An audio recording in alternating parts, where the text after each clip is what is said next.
തെരഞ്ഞെടുപ്പ് കാലത്ത് കോംപ്രമൈസ് ചെയ്തിട്ടില്ല, പിന്നീട് ഇനി തെരഞ്ഞെടുപ്പ് കഴിഞ്ഞിട്ട് കോംപ്രമൈസ് ചെയ്യാൻ പോണ ഈ രാജ്യത്തോടുള്ള കേരളത്തിന്റെ പ്രഖ്യാപനമാണ് ഞങ്ങളുടേത് മതേതര കേരളമാണെന്ന്. അതമ്മ ഒരു പോറൽ വീഴ്ത്താൻ സമ്മതിക്കില്ല.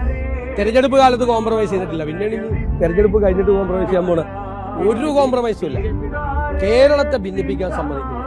വരാനിരിക്കുന്ന തലമുറകൾ സൗഹാർദ്ദത്തോടു കൂടി, നമ്മുടെ മക്കളും കൊച്ചുമക്കളും സൗഹാർദ്ദത്തോടു കൂടി ജീവിക്കുന്ന ഒരു കേരളം, അത് തകർക്കാൻ ഒരു ശക്തിയെ സമ്മതിക്കില്ല. എന്തു വില കൊടുത്ത് അതിനെ എതിർക്കും. വ്യക്തിപരമായി എന്നെ ഇഷ്ടമില്ലെങ്കിൽ പറഞ്ഞു, എന്നോട് എല്ലാവർക്കും ഇഷ്ടം ഉണ്ടാവണമെന്നില്ല, അനിഷ്ടം ഉണ്ടാവും. ചിലപ്പോൾ എന്റെ സ്വഭാവം ഇഷ്ടമല്ലായിരിക്കും. ഞാനത് കറക്റ്റ് ചെയ്യാം. പക്ഷേ വർഗീയത പറയരുത്.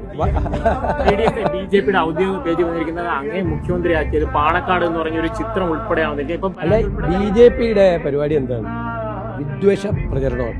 ദേശീയ തലത്തിലും സംസ്ഥാന തലത്തിലും അത് ചെയ്തുകൊണ്ടിരിക്കുകയാണ്. വിദ്വേഷ പ്രചരണം നമ്മളെ ഭിന്നിപ്പിക്കാനാണ്. ഇപ്പൊ നിങ്ങളുടെ കൂട്ടത്തിൽ എത്ര മതവിഭാഗങ്ങളിൽപ്പെട്ട ആളുകളുണ്ട്, നിങ്ങൾ എത്ര ഇതാണ് ഇടയ്ക്കിടയ്ക്ക് ഈ മൈക്ക് വയ്ക്കുമ്പോൾ ഒരു തള്ളലല്ലാതെ ഭയങ്കര സ്നേഹബന്ധവും ഹൃദയബന്ധവും നിങ്ങൾ തമ്മിലില്ലേ?